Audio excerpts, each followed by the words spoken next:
Bonjour, c'est IQ91. Voici l'analyse technique du CAC 40 pour la journée du mercredi 10 novembre 2010 pour le site boursicoté.com. Aujourd'hui donc séance de baisse, nous n'avons pas suivi l'avalement double qui était apparu hier. Dès l'ouverture déjà nous avons ouvert en baisse à 3923,25.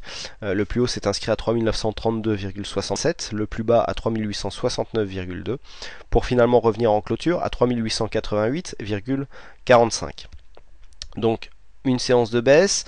Au niveau des indicateurs, ici on a le stochastique qui vient croiser sa ligne de signal, donc c'est pas très bon. On a un petit signal de vente qui est en train de s'installer. Le RSI redescend, on était monté quasiment en zone de surachat, donc ça peut être aussi un petit signe de consolidation.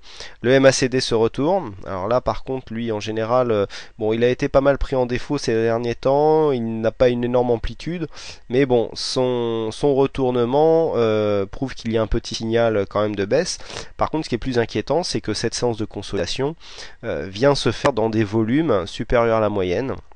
Alors c'est vrai qu'en tendance haussière, on a tendance à dire que les séances de hausse sont au-dessus de la moyenne, et puis quand il y a consolidation, les volumes sont réduits.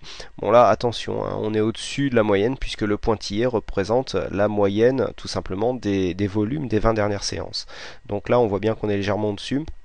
Une volatilité légèrement au-dessus de la moyenne aussi, donc bon, pas encore de séance panique. On voit qu'on vient casser ici la zone des 3900 qui avait été dans un premier temps en résistance, que l'on avait cassé, qui était devenu support, c'était à 3895 exactement. On vient la casser, on vient clôturer en dessous, donc bon, pour l'instant, on voit bien la moyenne mobile à 20 séances exponentielle ici agit toujours comme support au niveau du mouvement.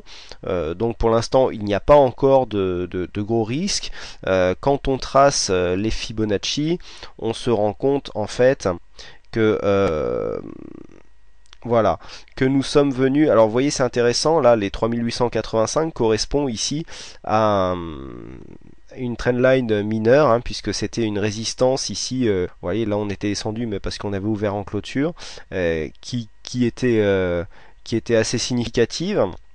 Et puis encore une fois on revient dessus, et puis on attaque, et puis on revient en clôture. Donc pour l'instant, tant que les 23,6 ici ne sont pas attaqués en clôture, on ne peut pas parler de mouvement de consolidation. Donc pour l'instant, il s'agit d'une petite séance de baisse par rapport à la nouvelle macroéconomique qui a provoqué ce mouvement. On peut s'attendre à un repli plus prononcé si toutefois cela a été avéré.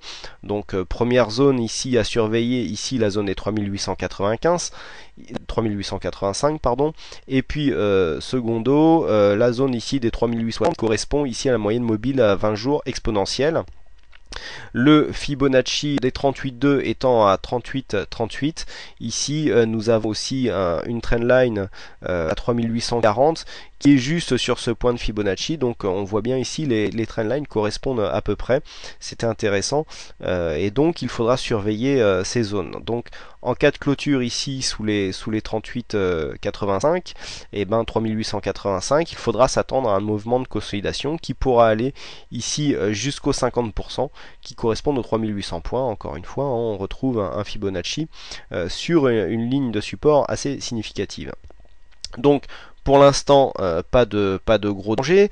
On a un petit signal de baisse. C'est plus la nouvelle macroéconomique qui est inquiétante que vraiment le mouvement technique en lui-même, puisque donc c'est lié à la dette souveraine de l'Irlande qui refait surface.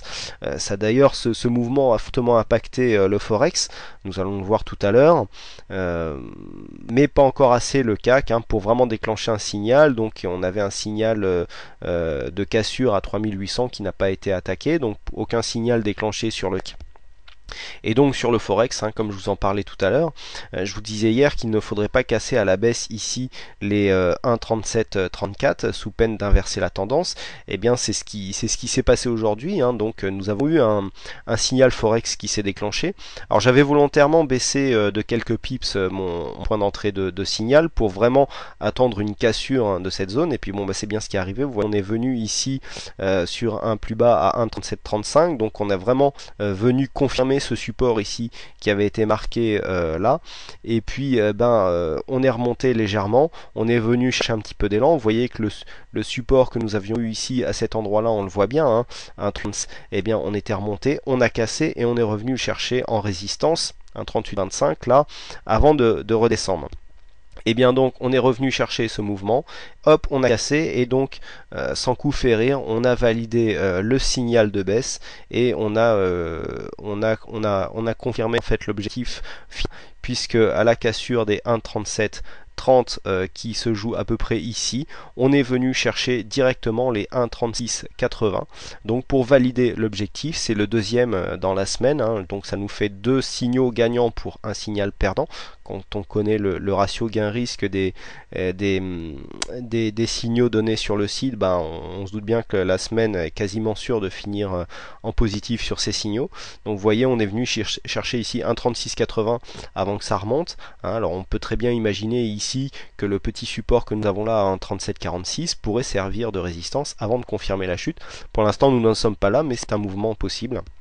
Donc pour l'instant on valide ici ce signal de cassure baissier, et donc ça fait 50 pips pour ceux qui ont joué ce signal, ce qui est toujours intéressant.